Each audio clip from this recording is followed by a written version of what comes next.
सतीश भोसले प्रकरणी अंजली दमानी यांनी आजचं आंदोलन मात्र मागे घेतलंय। देवेंद्र फडणवीस यांच्याकडून कारवाईच्या आश्वासनानंतर त्यांनी हा निर्णय घेतलेला आहे। विधान भवनाबाहेर ठिय्या आंदोलन करणार त्या होत्या। अंजली दमानिया यांनी एक्सवर या संदर्भात माहिती सुद्धा दिलेली आहे। कॉमस्कोर नुसार आता isakal.com आहे देशातील नंबर 1 ची मराठी न्यूज वेबसाईट।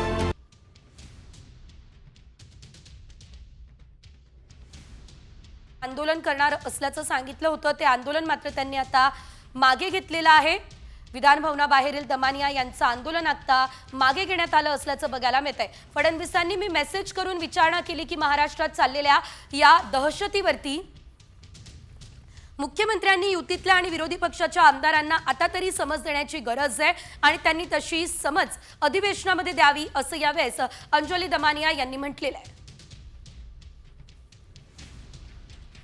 नाहीतर आम्हाला अधिवेशनाच्या ठिकाणी उद्या आंदोलन करावं लागेल असंही त्यांनी यावेळेस सांगितलंय।